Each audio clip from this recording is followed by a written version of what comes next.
Kamusta mga kaisla? Ngayon, samahan niyo ako sa isang kwento ng isang kalye sa gitna ng syudad.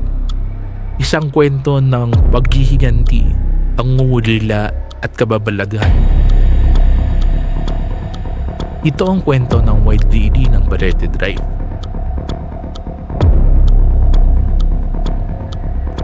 Barete Drive, isang ordinaryong kalsada sa Quezon City na may di ordinaryong kwento. Dito raw nagpapakita ang isang multong babae na nakaputi. Laging lumilitaw sa oras ng gabi at kadalasang sumasakay sa mga taxi para biglang maglaho.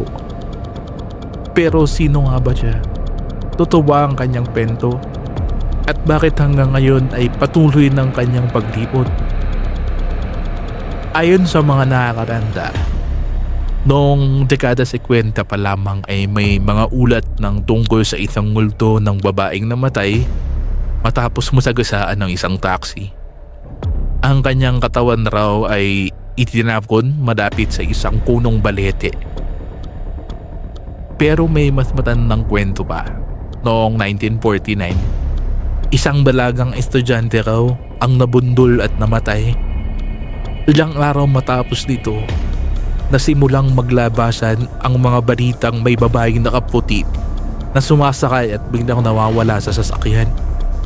May mga nagsasabing gawa-gawa lang daw ito ng isang reporter noong 1953. Pero kung totoo man yun o hindi, magmarka na ito sa ating kultura. Sa paglipas ng panahon, lumawak ang alamat. May nagsasabing siya ay isang estudyante ng UP na ginahasa at pinaday ng taxi driver. Ang kanyang multo raw ay hindi matahimik at patuloy nga naghahanap ng hostisya. May iba namang naniniwala na siya ay anak ng isang mayamang pamilya sa lumang bahay sa Barete Drive. Tinatay umano ng sarili ng pamilya dahil sa kahihiyan. Kaya raw siya humihingil ng saklolo sa bawat tumaraan. At meron ding simple lang na bundol, iniwan at hindi matahimik. Ano mong versyon ang paniniwalaan? Iisang tema, isang babaeng sinaktan, iniwan at ngayon bumabalik. Kilala siya sa kanyang mahabang puting damit, mahabang buhok na kadalasang nakatakip sa kanyang muka. Pero minsan, kapag nakita mo na ang kanyang muka, duguan, bubog at may luha ng dugo. Sabi ng ilan, nakikita siya sa rearview mirror. Akala mo yung pasahero pero paglingon mo wala na siya. Minsan napapakita lang siya sa gilid ng daan, umiiyak. May mga driver na nagkwento na papara siya, sasakay pero pagdating sa gitna ng biyahe biglang naglalaho. May ilan pang araw na nawawala sa sarili at nababangga dahil sa matinding takot. Hindi lang dahil sa kwento kinakatakutan ang Barete Drive. Pati ang lugar mismo ay may saysayang nakakakilabot. Dati raw, balot ito ng mga punong balete. Madilim, malamig at parang may nakamasid.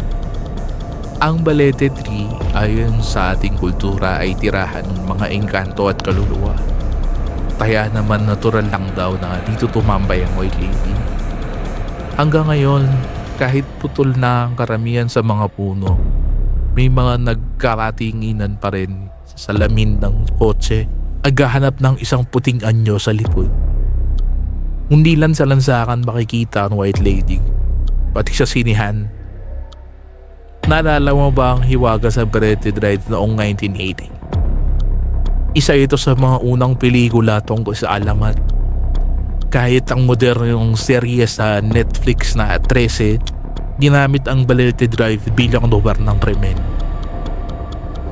Makikita rin ito sa mga comics, libro at TV shows. Lagi siyang naroon, minsan kontrabida, minsan biktima ng pang-aabuso.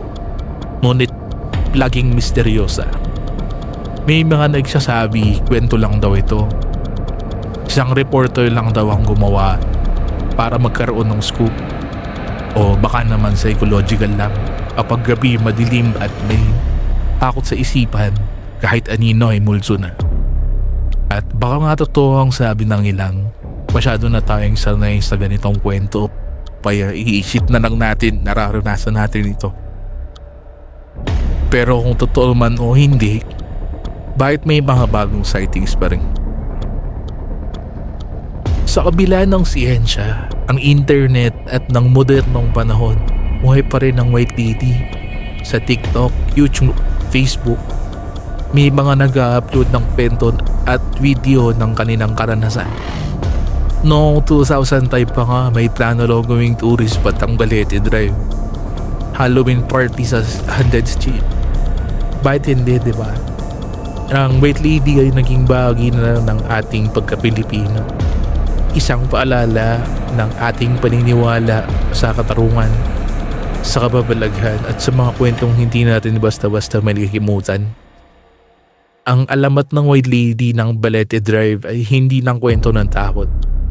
Isa itong refleksyon ng ating lipunan, ng ating trauma at ng ating pakikibaka para sa katotohanan. Sino man siya sa iba't ibang bersyon ng kanyang kwento, biktima ka ng krimen o alaala ng ating takot, isa lang ang malinaw, hindi siya basta-bastang mawawala. Kaya kung dadang ka sa Balete Drive, lalo na kung gabi, tumingin ka sa salamin, baka hindi ka nag-iisa. Kung ma-enjoy mo ang kwentong ito, huwag kalimutang mag-like, mag-subscribe at i-hit ang notification bell para sa marami pang kwentong kababalaghan at misteryo ng Pilipinas. Ako si Kuya Kix at ito ang Stories of the Islands. Hanggang sa muli at ingat sa daan.